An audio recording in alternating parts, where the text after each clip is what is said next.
has had a lot of controversy around her African school for girls, with huge conspiracy theories starting that these girls were going missing from Oprah's school. All of these theories started shortly after Oprah opened her school in 2007, and the matriarch of that school was charged with essay of 7 different girls. Oprah ended up offering a public apology to the parents and the children and citing her own essay incidents in this apology. But the matriarch would then be found not guilty of these crimes. But then it shocked the nation because shortly after this, Oprah's school was hit with another essay allegation. 7 students were suspended for harassing and fondling classmates. And a lot of people thought that this stemmed from the very first incident, because why would these children be acting like this?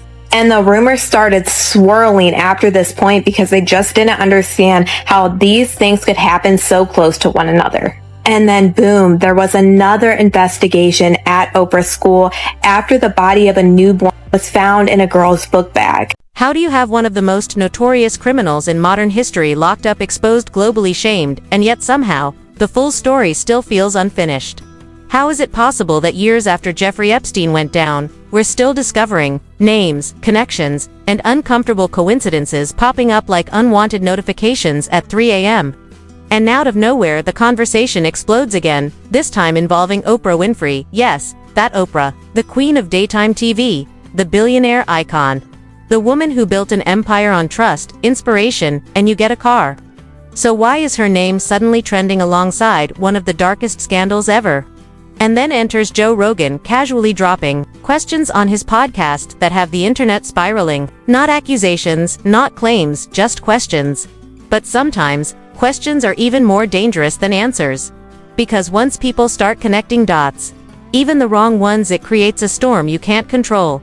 So is this just another internet conspiracy blowing things out of proportion, or is there something deeper hiding beneath all the headlines? Stay with me, because this story doesn't just raise eyebrows, it raises alarms. The story does not begin with accusations, it begins with patterns, and patterns have a strange way of making people uncomfortable, especially when they refuse to go away, no matter how much time passes. At the center of it all is Jeffrey Epstein, a man whose name still echoes across headlines years after his downfall. A man who was not just wealthy but deeply connected to some of the most powerful circles in the world, and that is where things start to feel less like coincidence and more like something people cannot fully explain, because when someone like him is exposed. I revisit that because it was like, it didn't make sense to me. I'm like, so what did she do? She said something you didn't like? So she didn't work for 13 years after that? Right. But the fact that Oprah didn't get a Golden Globe nomination is shocking. Hey, what do you think of Oprah for president? I love that. You do? Yes, yeah. Yeah. Were you skeptical as I am right now? Yes. Because this sounds Yes. crazy. I know. You expect everything around him to collapse. You expect a chain reaction, names being revealed, reputations crumbling, doors closing permanently, but that is not what happened. Instead, what the public got was fragments, pieces of information scattered across reports, interviews, and documents, leaving behind more questions than answers, and that vacuum of answers is exactly where curiosity begins to grow now. Enter Joe Rogan, a voice that does not operate like traditional media. He does not present polished narratives.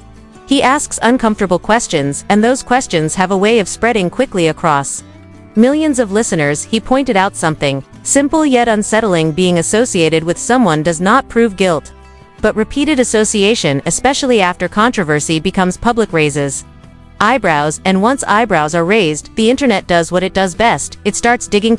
Our built connections are mapped, and suddenly casual interactions begin to look like something more intentional. Made about, I was there for a Crash for the movie. Yeah. And basically she said something about not agreeing with my music, but she thought I did great in the movie.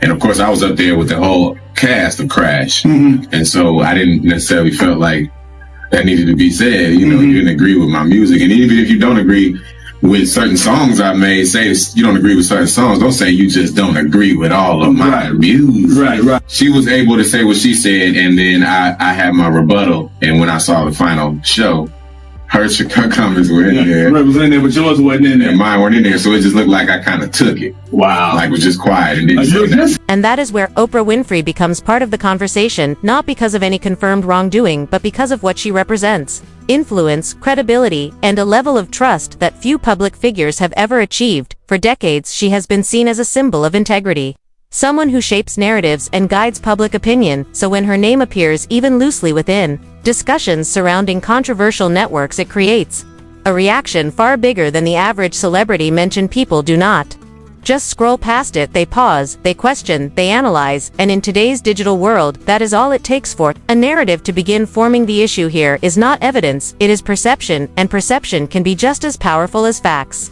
When enough people start connecting dots, even if those dots are incomplete, the picture they create can feel real to them. And once that happens, it spreads rapidly across platforms, turning speculation into something that feels like a collective discovery. But step back for a moment and look at the bigger picture, because this is not just about one name being mentioned alongside another. It is about how power networks operate in elite spaces where billionaires, celebrities, and influential figures often cross. So Tyler Perry says to me, listen, you may really want to consider promoting this film, because if you get nominated for an Oscar award, your next film is $3 to $5 million.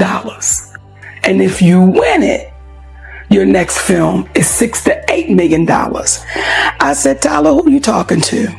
I'm a black woman. Where do they pay those type of salaries, brother? I said, what I cannot do, Tyler, is work for free. I've done what I was supposed to do. I cannot go overseas and do this for free, Tyler. So then he goes on about his spiel, I said, well, listen, you can write me the check for me to go overseas. I don't care where the money comes from, but I'm not going to do it for free. He says, well, I don't believe in giving money away for free. I said, I don't believe in working for free. So we're on the same page. Once upon a time, you didn't like Oprah. Right. You're looking at it and you're saying that everything that's wrong with our culture is why I'm a success. Wow. So when I actually got a chance to talk to her, she was like, I never thought about it. Paths and environments that are far removed from everyday reality. In those spaces, being seen with someone is normal. Attending the same event is routine. Sharing connections is expected. But when one individual within that network is exposed for something as serious as Epstein's crimes, every interaction becomes subject to scrutiny. Every photograph becomes a point of analysis, and every shared moment is revisited with a different lens. And this is where the tension builds, because people are not just asking who knew him, they are asking who continued to engage after his past was already known, because that is the detail that changes everything. According to publicly available timelines, Epstein's earlier conviction did not completely isolate him. He remained active in high-level circles. He continued to attend gatherings and maintain relationships, which leads to the question that keeps resurfacing: why did access remain open? Why were certain doors never fully closed? And why did it take so long for the full weight of his actions to be acknowledged on a global scale? These are not accusations, they are gaps in a story that still feels unfinished. And when those gaps exist, people naturally try to fill them, sometimes with facts, sometimes with assumptions, and sometimes with theories that grow larger with every retelling. And as those theories spread, they begin to pull in names that symbolize influence and authority. Because the bigger the name, the bigger the impact, and that is how a conversation that starts with one individual slowly expands into something much wider, something that feels less like a single scandal and more like a reflection of how power and perception intersect in ways that are not always easy to understand. And once that intersection between power and perception becomes visible, the conversation shifts from simple curiosity into something far more intense, because people are no longer first acknowledge what I've been in denial for 37 years. And that is, I did assault and inappropriately touch my sister in manners that were not comfortable for her. And for that, I apologize. Just looking at one individual, they are examining an entire ecosystem of influence, where a reputation often moves faster than accountability, and where silence can sometimes speak louder than statements. This is exactly where the public reaction begins to evolve, because as more clips circulate and more discussions gain traction, voices across the internet start adding their own interpretations, some cautious, some exaggerated, and some completely detached from verified facts, but all contributing to the same growing narrative that something about this entire situation still does not feel fully resolved. When Joe Rogan brings up the idea that powerful circles tend to protect their own, he is not presenting evidence, he is tapping into a sentiment that already exists among millions of viewers. A sentiment that questions whether influence can sometimes delay consequences, or at the very least soften the impact of scrutiny. And once that idea takes hold, it spreads quickly because it connects with a broader distrust. Parts to Oprah Winfrey. That that I haven't really spoken about publicly. The other part with Oprah Winfrey is, yeah, you let me get thrown under the bus and you said nothing. The other part is you mess with my family. You mess with my mother, my father. She called me about my brother, right? Mm-hmm. And I said, listen, everybody can change. He wanted to apologize. She said, Monique, would it be okay that he comes on? And would you like to come on? I said, I don't want nothing to do with that cat, but I don't want to get in the way of his blessing. If he's changing, I don't want to stop that. She never said my mother. She never said my father. Now, I know who my parents were because they're both gone. I know who they are. I know my mother's greed. I know my father's greed. And you did not say that you were going to have my parents, because had you said you had my mother. Now, we had a conversation and I said to her, me and my mother are not in a good place. Now, she said some things to me about her mother and father, which I'll never repeat. People already have toward elite institutions and high-profile figures. Meanwhile, the name of Oprah Winfrey continues to surface in discussions, not as part of any confirmed allegation, but as a symbol within a much larger debate about proximity and responsibility. Because when someone has built a legacy on trust and moral authority, even indirect associations can trigger intense public curiosity. It becomes less about what is proven and more about what people expect from someone in that position, and whether those expectations align with the realities of complex social networks at the highest levels of wealth and fame. At the same time, the shadow of Jeffrey Epstein continues to loom over the entire conversation because his case was never just about one person. It exposed a network that many believe has not been fully mapped out in the public eye, and that belief fuels ongoing speculation. Reports that highlight meetings, connections, and timelines are dissected repeatedly, not because they always reveal new facts, but because they keep the questions alive, and as long as those questions remain unanswered, they create space for narratives to grow stronger and more dramatic with each retelling. Some online voices claim there were missed opportunities for earlier intervention.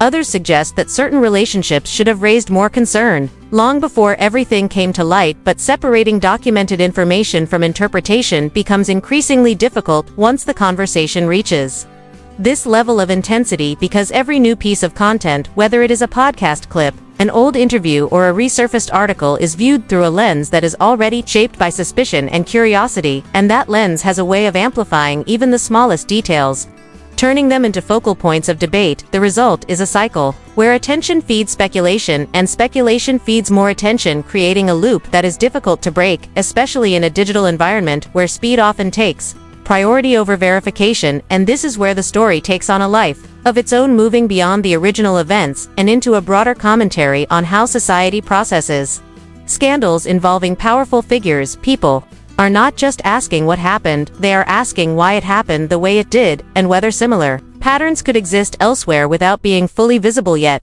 Those questions are compelling because they tap into a deeper concern about transparency and accountability.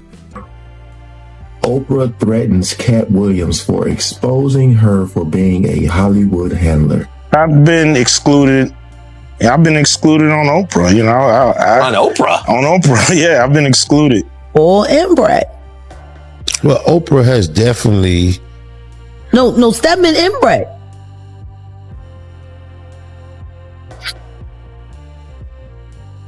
In spaces that are rarely accessible to the public, and as those concerns continue to circulate, they keep pulling the conversation back into the spotlight, ensuring that it does not fade away quietly like many other headlines eventually do. Instead, it lingers, evolving with each new discussion, each new theory, and each new attempt to piece together a story that still feels incomplete in the minds of many observers. So now that you've heard all of this, ask yourself, what does it really mean when voices like Joe Rogan start questioning the inner circles of power and influence? Are we simply witnessing a commentary on perception? Or is this the beginning of something far more revealing about the networks that shape public life behind closed doors? Think about how much control reputation has over truth, how quickly speculation can spread, and how public opinion can sometimes act faster than any legal or institutional process. Now, imagine if every connection, every conversation, and every overlooked detail suddenly mattered in a way we never expected. That is exactly why staying informed,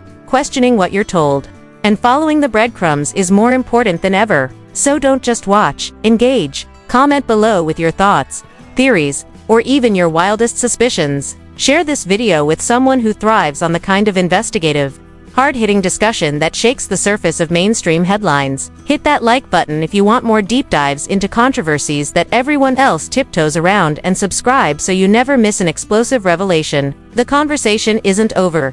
It's only just begun, and your voice could be part of it.